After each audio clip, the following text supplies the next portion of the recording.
Hi. So we are back. This is another section of process of getting a visa to UK this time. We've been talking much about the US, so we felt that it's necessary to dive into the UK aspect of visa.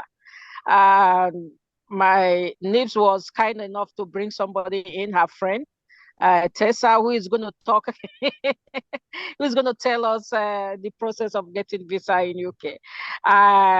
Believe it or not, it's a different process from us. I was told that they were in interview or something, but Tessa is saying she's going to tell you guys so that you get yourself prepared when you are applying for schools or wanting to go to UK.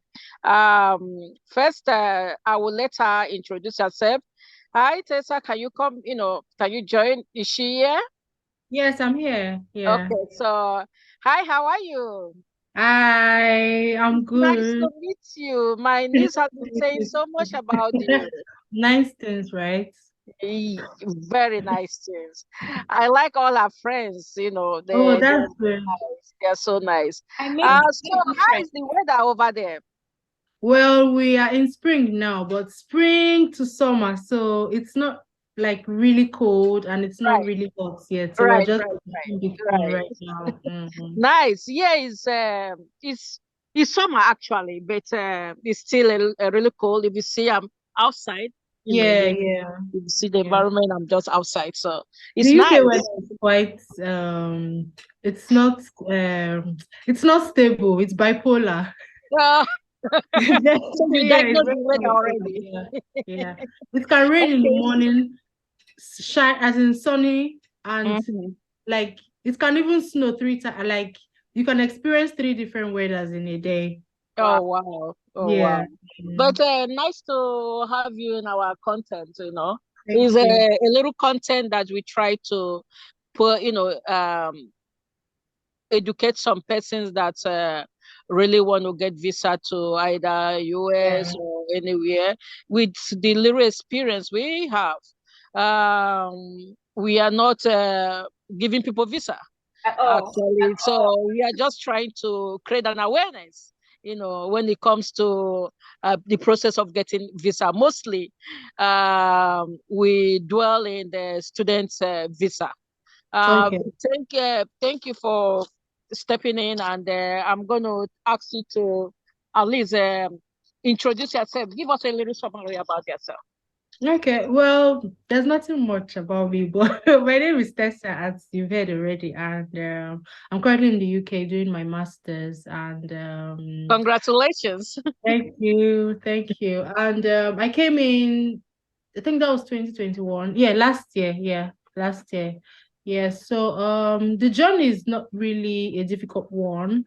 It's actually like a point-based system whereby they have a certain number of requirements. So each one like has gives you points. So if you're able to meet it all, you are sure of getting your visa. Unlike the US whereby you are not sure if you go for an interview. So when You're you not are sure if talking you go for about an interview, you not even get points, it. when you are talking about points, each point and Yeah. all that, can you tell us a little more? But because I'm not really understanding what you mean Yeah, by points. yeah. When I mean point based, is that for the UK visa, for the UK student visa, the first point is you getting an admission Okay. in any of the schools. Mm-hmm. Then um the second point is proof of funds. Okay. Able to have some particular amount of money to cover your stay for the first 9 months in the UK. Then I think the third point is I think I've forgotten what the third point is, but I think it has to do like getting the admission, paying your school fees, getting the certificate of sponsorship, applying for the visa, having your proof of funds, then you will get it. Yeah, that's it. Just those things that are required for you to get your. Once you get your admission, the school Mm-hmm. will be able to give you a certificate of sponsorship. It's like a letter. Okay. that will contain some particular information about you and the course you're coming for and how many years the course is going to be, and a particular number to say that, okay, yes, this student has been admitted and we are going to sponsor her to come to the UK. That's what So the letter basically, contains. you are trying to say that the school sponsor you because when you are coming to US, you need a sponsor. Like they could ask who is your sponsor, who will sponsor you when you get there or something. So how does it work? Yeah, In well, your the school does not really sponsor you like financially. uh-huh. They only sponsor you in giving you that letter to say, Okay. use this letter to go to the Embassy. embassy to apply Get for the it. visa. Because Okay. without that letter, you can't apply for a student visa. So Okay. any school that you want to apply for has to give you that letter. And before Mm. the school can give you that letter, you must have paid a particular percentage of your The school school fees. fees. Yeah, it Mm. depends on the school requirements though, because every Okay. school has their requirement. But for you to get to the visa stage, the school has to give you that letter. So you Mm. attach that letter to your documents that you use to submit to the home office. They call it home office, not really the embassy. Mm.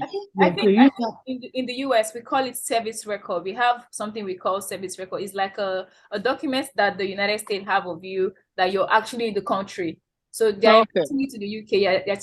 Yeah, they're trying to let people know that okay, this person is coming to our school, so she's under us for the time being. Oh, so you Mhm. did that, you got that too. Yeah, we call it service fee. After you've gotten your admission, they give you your F. Okay. You have to pay that service fee before you come to United States. Oh, okay, Everybody okay. here has a service record in the United States. Okay. So here it's more like after you pay your school fees, the school will give you a letter. The letter is just like an offer letter, Mhm. but it's separate. But this offer letter, offer letter tells you we're offering you an admission and Yeah. stuff. But this certificate of sponsorship is like saying is like a letter that is directed to the home office, that like directed to the embassy, saying this person is recognized. We have given her admission. She has paid her fees. She has done everything. She's coming to study this. Please give her admission, the visa, something like that. Oh, Yeah, nice, yeah. nice. And that's So, is there any possibility of whether you getting that sponsorship letter and walking into the embassy, the home office, and they refuse to give you the visa? Is that the possibility, or they The definitely have to possibility. give you? The only reason why you would not get it after getting all that is if maybe you provided fraudulent documents. Oh, Fraudulent documents, and your proof of funds is not enough. okay. Because the home office, I think during my time, it was like around 9,100 per person, Mm-hmm. 9,100 pounds per person that you need to pay for, that covers your entire well-being for the first 9 months, because they consider that for that first 9 months you may not have gotten a job and stuff like that. So that 9 months, that 9,100 is expected to be in your account. Okay. Okay. And In your account, but if yeah, like an upkeep money for the okay. first 9 months, and the Okay. balance of your school fees Mm. should be, that is what makes up the proof of funds. So if you are coming with dependents, for instance, that's exact, just say like that 9,100 times the number of dependents that you're coming with. Wow. Yes, needs to be in your account with your school fees balance. Hmm. So if you have not paid, if you've paid only like 10% of your school fees, you are required to have the remaining 90% of your school fees in your account before applying for that visa. So in situations whereby you do not have those proof of funds and all that, yeah, there's no way you would even get the visa, irrespective of the school giving you that sponsorship letter. Okay. So, that means that no interview. Immediately they grant you that letter, you just go and you get a stamp, You just you submit your documents to the home office, and I think it takes around, let's say, 3 weeks to get a response back, except you pay for an express, yeah, except you pay for express, but standard like 3 weeks, and you get you get a call to say maybe your visa is ready, come and pick it up. Wow, It's nice. only when you don't meet up those requirements that you won't get it. Because some people also maybe use how will I put it now? I'm trying to look for another reason why you won't get the visa. Okay, maybe using fraudulent school results. Okay. Yeah. So because even after applying to the school and the school has verified your documents, the Home Office also does their own verification. Okay. So if they do their own verification and find out that those things that you've provided are not original, yeah, there's a possibility not to get it. Yeah. So, but it's pretty straightforward and easier. Yeah. I kind of like your own, UK style of coming to, I think the only time whereby they would call, maybe if you apply for a visa to come to the UK, the only time the Home Office will give you a call is if they say, maybe for instance, during the time you are applying for the visa, you maybe exchange naira exchange was like 900 pounds to 1 naira at that time, and maybe because they were unable to go through your documents at the time of that particular rate. Maybe the time they are doing yours now, rate has gone. They might give you, they might contact you to say, maybe you can top up your the finances. Okay. Top up your finances, or they can tell you, okay, you in your documentation you did not provide any document that shows that you've been working in the past so and so years. Can you provide that for us?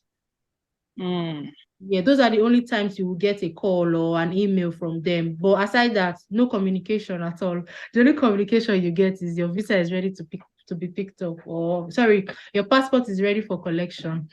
I feel like most Nigerians should pass through that route if they. I think that's the reason why a lot of people are actually coming through this, because it's really easier. Right. The only thing I see that my hinder some families, those finances, like yes, it's quite high. Because I know the US don't really care about your statement of account, like when going for the interview. I think they do. Actually, I think they do. Yeah, but a lot of people can go for that without actually like you can't showing their statement of account. You don't have to show it.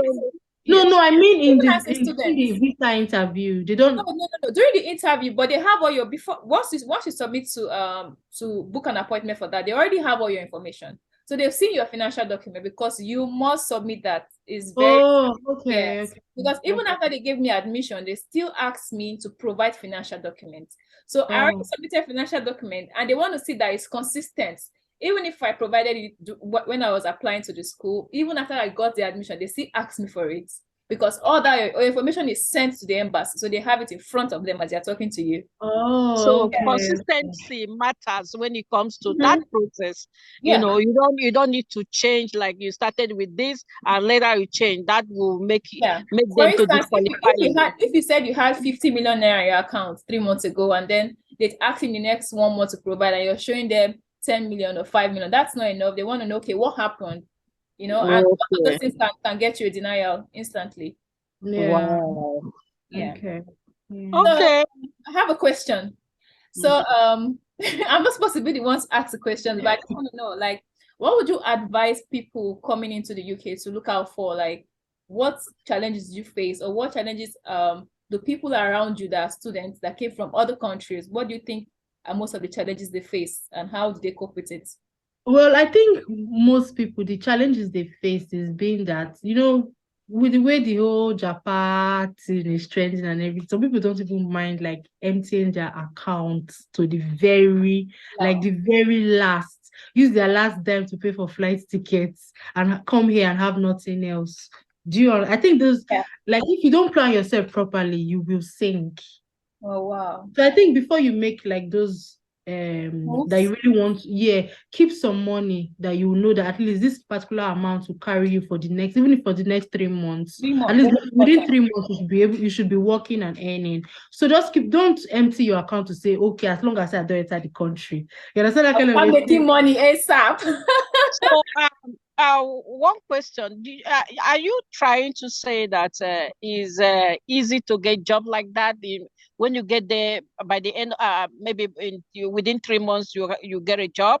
Yeah, it's easy to actually get a job, but some people think if they come to the country today, they can start working the next day. Yeah. Yeah, true. but it's not really like that, because here there's something they call NI, which is like a national insurance number. So that NI, you need to apply for it, and you are not sure how long it will take for the number to come out. Okay. So, and you cannot work without that NI. Okay. So That's it. Social yeah, security. you can't work without that national insurance number. So sometimes it can take, like, I heard that there are a lot, because of the COVID, they have a lot of backlogs. So it can even take up to 3 months before the number comes out. So imagine if you came and said, if as I'm landing today, the next morning I'm supposed to be working, and you find out that your NI now is now taking like 3 months to not, as in before it's coming out. How would you feed? How would you take care of yourself within that 3 months? So I think it's always good if people try to like save up some and say, okay, by the time I come in, bad as a bad, this amount should be able to carry me for the next 3 months. Because that's when issues start coming. Like, imagine coming to a new country and you can't even feed, you can't pay your rent, and you know rent is monthly. It's not like Nigeria that it's yearly. Nobody is going to say sorry. Okay, and I think accommodation too is another issue people Very face. important. Yes, it's there. You have to get accommodation. Yeah, and another thing again, here in the UK, I don't know how it is in the US, but here in the UK, you need like a guarantor to get an accommodation, except you are staying in the school environment.